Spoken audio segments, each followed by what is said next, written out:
Abertura. Silhueta de homens que carregam tripé, câmera e claquete. No centro, a lente de uma câmera preta. O abrir e fechar de uma câmera ao fotografar. No centro, câmera de cinema com 2 rolos acima. Abaixo, história do audiovisual.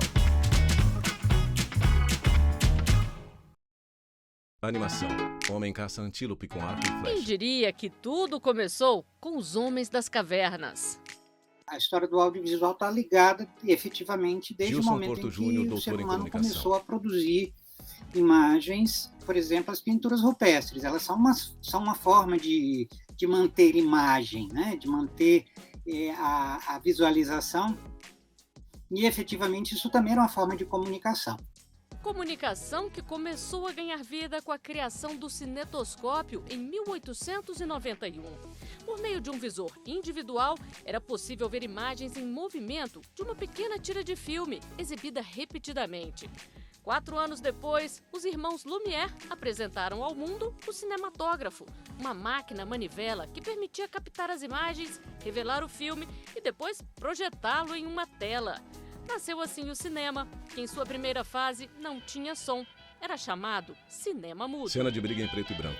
A partir aí do final do século XIX e no início do século XX, isso se tornou uma grande febre que gerou a produção das películas do cinema, né? Então, esse aí é o nosso grande forte. E é claro que, à medida que cada grupo social ele foi se apropriando do uso dessa tecnologia, ela foi dando destaque também a formas diferenciadas de trabalhar com ela, a ponto de gerar o desenvolvimento do que nós chamamos de audiovisual.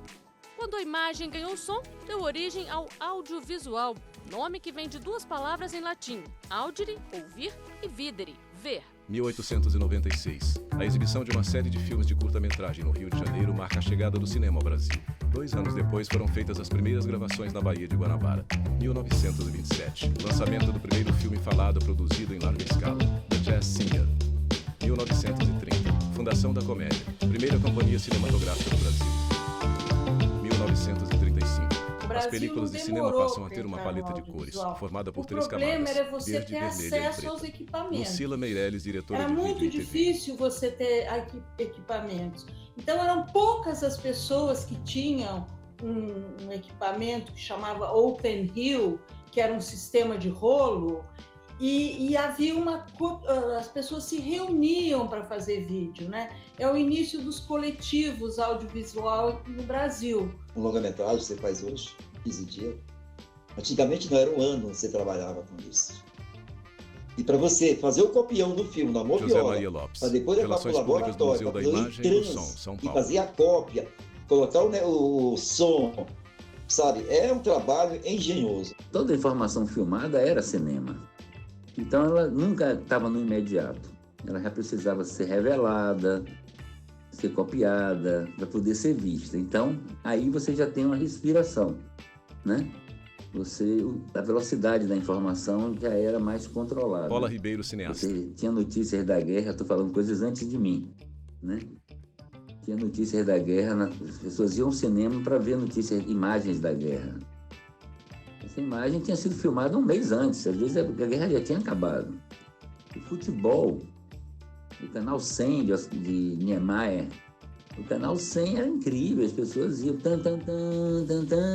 ver o futebol no cinema e era apaixonante. Mas você via um jogo de Flamengo e Vasco que aconteceu um mês antes, mas era maravilhoso ver os gols no cinema. O cinema tem um charme muito especial, né? Que é o charme do salão, que é o charme de, como a gente fala, se vestia, se arrumava. E é claro que o pulo do cinema Gilson Porto para chegar Júnior, nas doutor em residências foi a grande revolução que a gente vai ter nos anos 50, né? Nós vamos ter aqui no Brasil a chegada aí da televisão. Então, o Chateaubriand, ele cria a TV Tupi junto com um grupo que estava em torno, e isso por si só foi uma tremenda revolução. Imagem em preto e branco. Família assiste TV. 1950. Assis Chateaubriand, proprietário dos Diários Associados, funda a TV Tupi, primeira emissora brasileira. A televisão começa ao vivo. Tudo é ao vivo. Propaganda, saiu a propaganda, começou o programa, sai o programa, correndo, entra outra propaganda. vira outro programa, porque não tinha o videotape, não tinha essa possibilidade de gravar e ser exibido depois. Eu aprendi a mexer com José Maria audiovisual Lopes, naquele Relações momento, Públicas do Museu de Imagem e do Som São quando eu entrei Paulo. na TV Tupi, em 66. Ainda me lembro de uma coisa muito importante da história da televisão brasileira, do cara que realmente inaugurou a TV, que foi o Assis Chateaubriand. E a minha vida começou ali na Tupi. Ali eu comecei a desenvolver um grande trabalho na área de cinema, na área de preservação. Já comecei a pensar na preservação naquele momento que eu entrei na área de cinema, a mexer com audiovisual.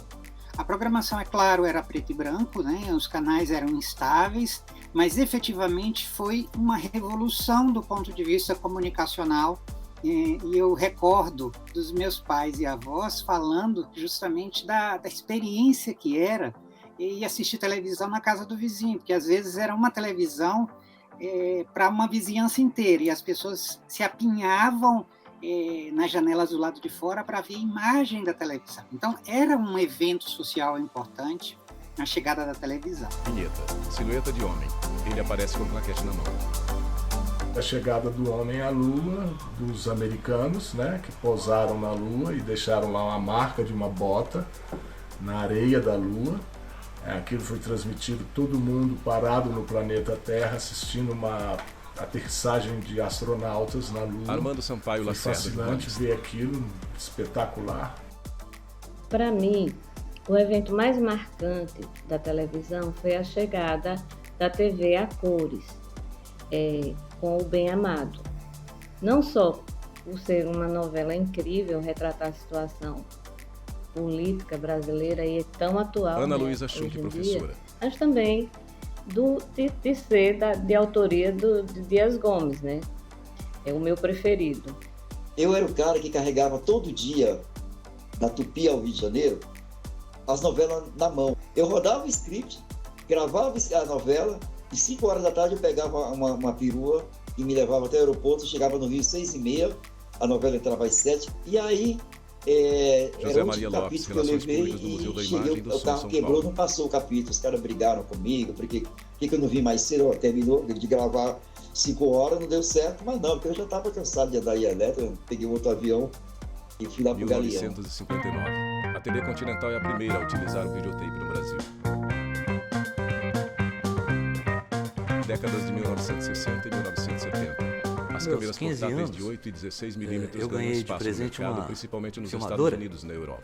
Com isso, de os vídeos 8 caseiros ou milímetros. amadores se popularizaram. Ela usava um filme 16, que depois que rodava, é de corda, depois que rodava, Sérgio Haddad, a empresário. gente abria a câmera no escuro, virava o filme e gravava o outro lado. Depois de revelado, preto e branco, é claro, o filme era cortado no meio e emendava as duas pontas. Foi assim que eu comecei. Começa no cinema com Super 8. Super 8 é cinema, película, que precisava ser revelada para ser copiada, ou tinha reversível e tinha copiado, mas era película, né? Uma câmera bem pequena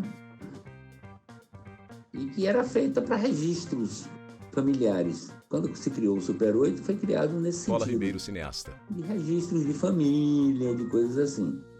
Mas os pretensos cineastas do mundo inteiro pegaram aquela tecnologia e filmaram coisas, narrativas. Tinha essa coisa de Luciana cooperação, Meirelles, diretora né? de TV. As e vídeo. pessoas trabalhavam juntos em função de um único equipamento e surgiram trabalhos muito interessantes, porque naquela época não tinha edição. Então você tinha que ter uma ideia muito bacana, conversar sobre a ideia, ligar a câmera, ficar na frente da câmera e alguma coisa acontecer daquela ideia. Então, às vezes virava um vídeo e às vezes virava nada, porque você não conseguia resolver aquilo sem cortes. Era plano contínuo, plano real. Então, um vídeo às vezes demorava 5 minutos, 6 minutos, mas era uma ação contínua que estava acontecendo, porque em década de 70, só nos Estados Unidos existia a ilha de edição, né? Comecei a editar no projetor 16mm. José Maria Se Lopes, colocava um Relações filme Públicas do Museu da para Imagem e preparar do os Som São comerciais, era 50 entradas no rolo de 50 minutos, caía os papelzinhos Eu editava tudo, cortava no meio do filme, abria um espaço para entrar o comercial, mas eu editava na moviola. A moviola é uma engenharia. Só na década de 80 que democratizou os equipamentos e daí sim o Brasil entrou com tudo no universo audiovisual. Na década de 70 era só os artistas plásticos que tinham dinheiro para comprar, mas não tinha dinheiro para comprar as fitas. Então era um problema, você ficava gravando em cima. Muito material audiovisual daquela época foi perdido porque as pessoas foram gravando em cima das fitas. Você não podia, porque custava caríssimo e você tinha que ir nos Estados Unidos ou Japão comprar a fita. Todos passaram a ter uma câmera na mão, todos passaram a ter a possibilidade de editar imediatamente, todos passaram a ter a possibilidade de fazer uma transmissão ao vivo. Então isso, na verdade, o que permite isso, eu diria que são 100 anos de cinema e mais uns 60 de televisão. Principalmente no Brasil, onde a televisão cresceu tanto, né? Chegou em tantos lugares e tudo. Eu acho que a importância da televisão no Brasil, ela no processo de formação do brasileiro, da educação do brasileiro, e aí junto com isso a educação audiovisual. Que é o modelo que a Constituição José escreveu. Geraldo de Souza Júnior, professor de Direito. E ao fazê-lo, pensando como uma função social que ele deve cumprir, né, alguns critérios importantes que não podem ser negligenciados. Quando o econômico tente se apropriar, né, do financiamento e dos ganhos decorrentes da produção de caráter negocial, né? Então, lá na Constituição, essas características estão dadas tendo como pressuposto sempre que os meios de comunicação são uma estratégia educadora. Cada trabalho tem um equipamento, tem uma equipe, tem um organismo próprio, tem uma trilha sonora que você tem que constituir junto com o que você vai mostrar. Então, tudo é muito artesanal que eu faço, porque trabalhar com videoarte é você transgredir com o olhar e é você buscar novos caminhos para o seu olhar, para as suas sonoridades, abrir um pouco uma janela nova para as pessoas, né? Aquele ato assim de você fazer com os dedos, né, de enquadrar, você efetivamente está sempre fazendo um determinado tipo de recorte. Qualquer recorte, ele é eivado, ele é direcionado por uma série de desejos, de ideias, de possibilidades, de políticas, de pretensões.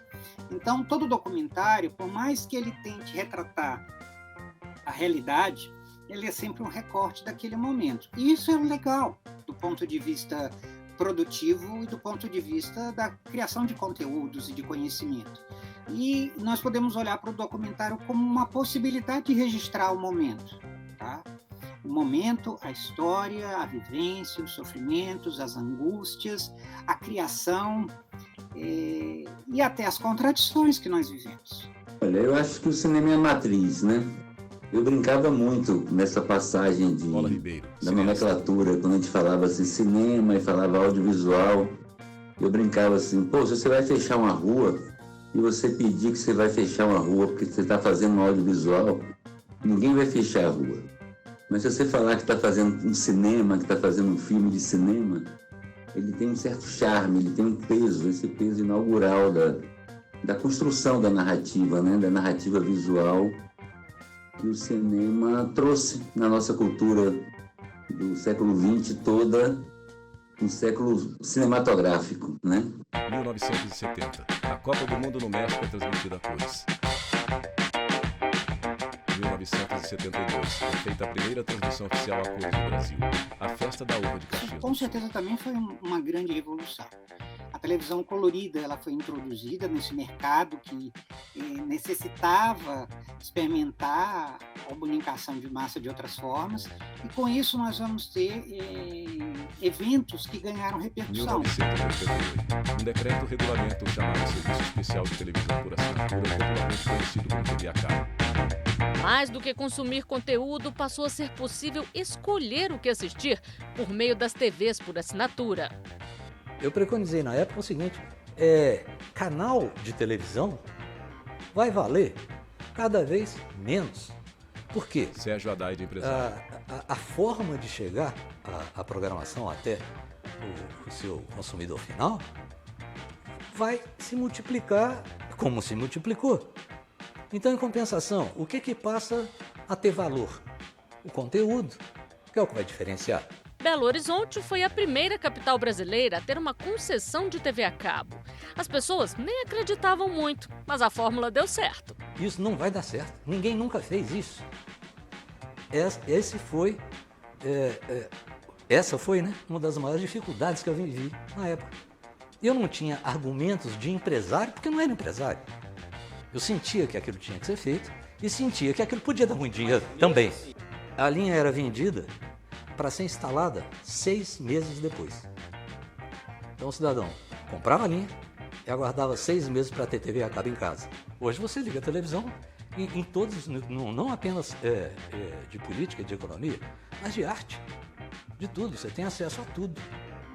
O esporte, o futebol, o que quer que seja. Você tem acesso a tudo no mundo inteiro. E hoje você tem isso não só pela TV a cabo. Você também tem o computador, você tem a internet, que na época não tinha. Além das TVs por assinatura, outro fenômeno do audiovisual foram as locadoras de filmes. Não tinha nem computador, então era com fichinha. E aí, lá era só VHS. Aí Laura em Maria Rodrigues, empresária. Final de 94, 95, que começou a chegar o DVD. Aí com o tempo foi aumentando, né? A quantidade de DVD, diminuindo o VHS, até que depois não tinha mais o VHS, ficou só DVD e mais para o final foi o Blu-ray. O meu acervo, eu acho que chegou em torno de umas 25 mil fitas. Eu chegava a alugar por mês 20 mil filmes, fazer 20 mil locações. O sucesso da locadora chamava a atenção das grandes distribuidoras de filmes. Era uma relação bem próxima.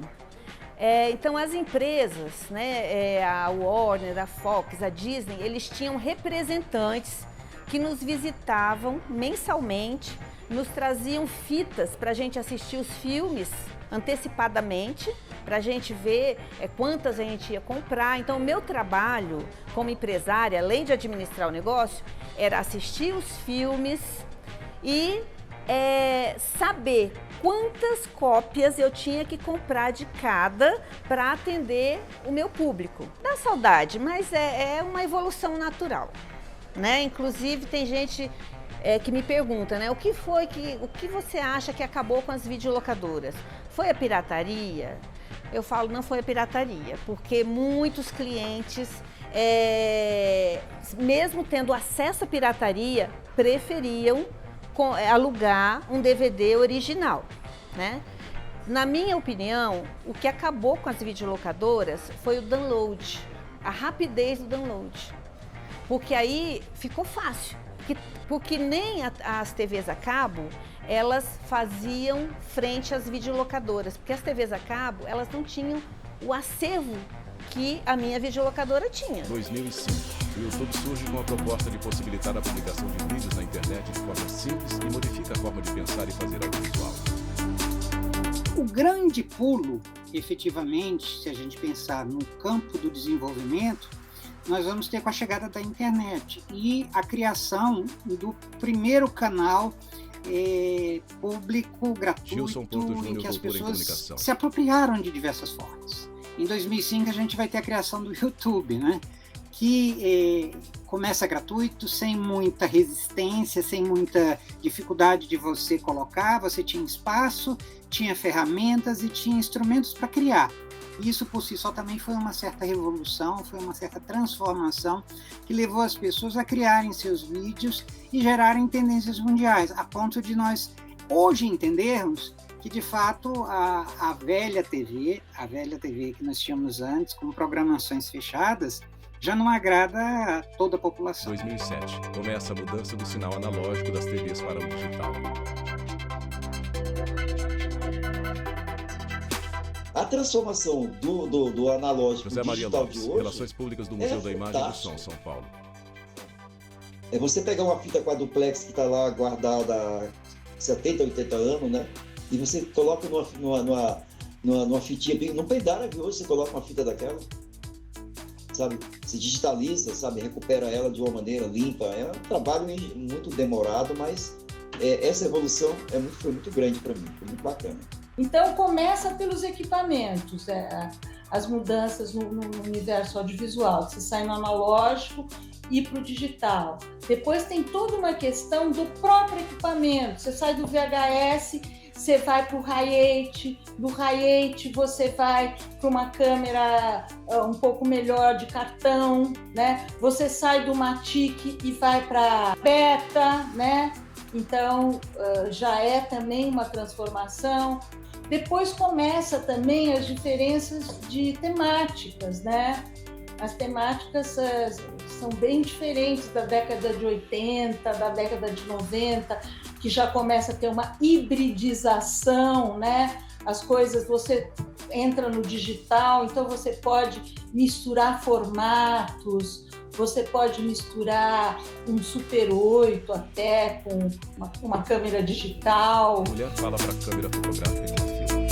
Com o barateamento do aparato técnico, com os avanços tecnológicos digitais, né, a atividade de manipulação de imagem do audiovisual deixa de ser uma atividade, né, de determinado segmento da sociedade, de classe da sociedade, e passa a ser mais democrática, né? E em muitas comunidades tem os seus núcleos, né? E tem gente que faz filme, diretores de cinema, pessoas que escrevem, atores, atrizes, pessoal da técnica, né? De operação técnica. Então, geralmente a gente tenta identificar, ou no bairro ou nas proximidades, esses produtores, né? de filmes independentes. Divulgar a produção e democratizar o acesso aos filmes. Assim surgiu o Cinemão. Trata-se de uma estrutura de cinema móvel, né?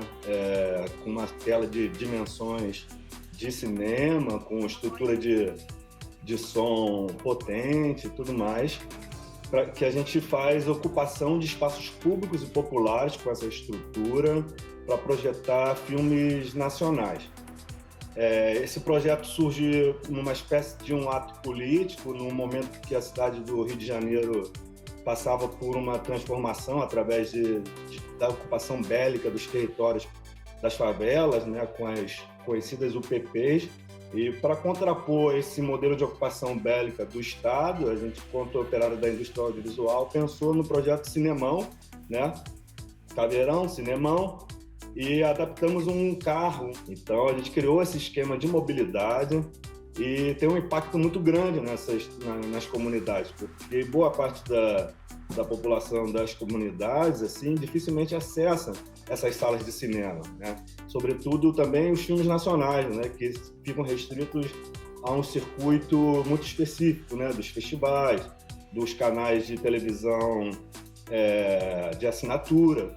Então a gente consegue ser essa janela do cinema brasileiro nesses territórios, né?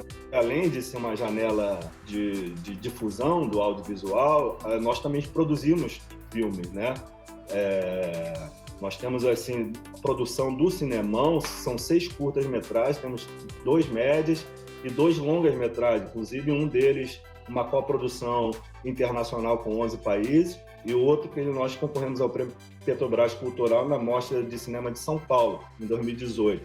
Então, timidamente, esse é um modelo que eu chamo de indústria popular do cinema, porque a gente acaba atuando também nas 3 etapas da cadeia produtiva do cinema. Vinheta, silhueta de homem. Ele aparece com a claquete na mão. Eu me lembro da cena final da novela Fogo sobre Terra, jornalista. em que uma das personagens, ela faz um gesto político. Ela mora numa região que vai ser inundada pelas águas de uma represa que está em construção e ela se recusa a abandonar o local.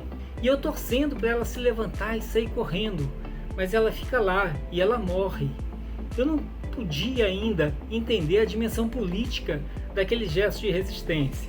Outra coisa também que me impressionou também foi que eu Maria vi pela José televisão Viana, aposentada. o nosso ídolo, o Ayrton Senna, né? teve aquela morte tão estúpida e aquilo foi filmado com tanto detalhe, só a televisão mesmo vai mostrar isso tudo, né? O audiovisual representa para mim a memória, sabe? Sempre a memória, sabe? E representa, assim, aquele prazer de recuperar José isso, Maria sabe? Lopes, Tem um prazer de Relações Públicas recuperar do Museu da Imagem do audiovisuais São Paulo. danificado, apodrecendo, sabe? Aquilo me traz uma felicidade tão grande. Representa muito para mim. É uma janela, assim, de oportunidades. Laura Maria Rodrigues, empresária. Tanto que você conhece lugares, né, maravilhosos, eu adoro viajar. Então, quando eu vejo um filme em um determinado lugar, e aí depois eu tenho a oportunidade de ir naquele lugar, então parece que eu já estive lá, então estou revivendo aquilo, né? É onde você aprende história também, né? Você fica conhecendo outras culturas. Então, o filme, ele é uma aula mesmo. A gente tem que valorizar mais o vídeo como obra de arte, como uma coisa educacional. Nós estamos num mundo das imagens e dos sons. Então, é muito importante as pessoas terem aonde pesquisar o que já foi feito, quais são os artistas que lhe interessam dentro do seu perfil. Então, eu acho que é muito importante você valorizar, sim, a história do audiovisual no mundo das imagens e do som. História que continua a ser contada no próximo documentário Geração Audiovisual. As promessas são diversas, no sentido de que a velocidade tecnológica, a revolução que está acontecendo, vai gerar novas linguagens e novas formas de interagir com a comunicação e com a informação que é produzida por essa comunicação. Créditos finais. Direção Diogo Ramos. Produção Bárbara de Alencar. Luciane Matos e Marco Aurélio Franco. Roteiro e edição Flávia Metzger. Assistentes de produção Ana Rita Guedes e Luciano Oliveira. Imagens Breno Brandão, Francisco Cosme e Wilson Ribeiro. Assistência técnica Cláudio Júnior. Montagem e finalização Neuber Tavares. Direção de arte Sérgio Coelho Júnior. Videografismo Leonardo Veloso. Núcleo de programação Rosoasa. Núcleo técnico Fábio Guedes.